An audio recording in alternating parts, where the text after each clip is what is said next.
आज बच्चों मैं आज सच्चिदानंद हीरानंद वात्स्यायन आगे की रचनाओं का उल्लेख करूंगा।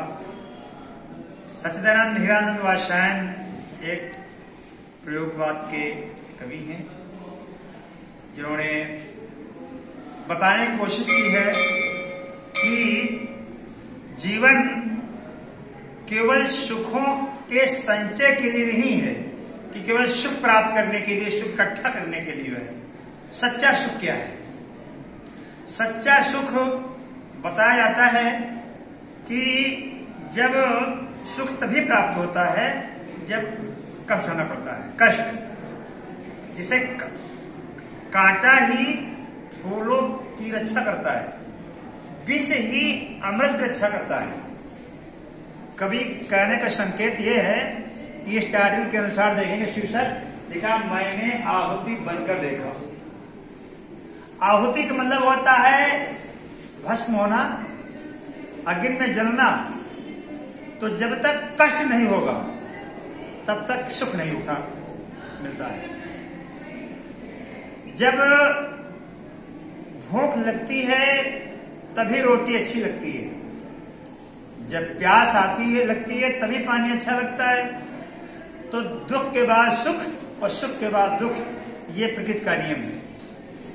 कवि का संकेत है, कवि कहता है कि मैंने आहुति बन कर देखा कि यह प्रेम यज्ञ की ज्वाला है। ये जो प्रेम है यज्ञ की तरह होता है, इसमें सब कुछ उठाना पड़ता है कष्ट। कवि कहता है कि मैंने तमाम प्रकार के कष्टों को उठाया है, अग्नि में भस्म होकर के देखा है कि सच्चा सुख मिलता है दुख उठाने के बाद ही। तो पंक्तियों में आइएगा कि कांटा कठोर है तीखा है, उसमें उसकी मर्यादा है।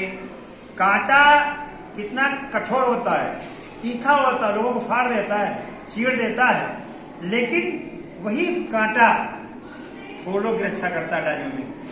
यदि पुष्प में कांटे नहीं होते तभी तभी फूल खिलता है और फूल की जो सुगंध, खुशबू, ये सब किसी के माध्यम से है। जैसे कभी कहता है, जैसे जो अंधकार है वही प्रकाश की वैल्यू बढ़ाता है। अंधकार नहीं होगा तो प्रकाश की कोई मर्यादा नहीं। जब रात आती है तभी उजाले भी प्रकाश का अस्तित्व है। जीवन एक संघर्ष है। आगे पढ़ेंगे कि मैं कब कहता हूं वो घटकर प्रांतर का वो छा फूल बने। मैं कब कहता हूं मुझे युद्ध में कहीं न तीखी चोट मिले।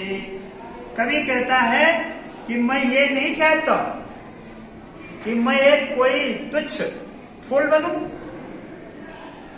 मैं तो ये कभी नहीं चाहता, लेकिन मजबूर में हमको उस ओछे फूल को जाना पड़ता है, कष्ट उठाना पड़ता है, और उस कष्ट के माध्यम से हमें सुख की अनुभूति अपने आप प्रकृति की देन है तो मिल जाती है।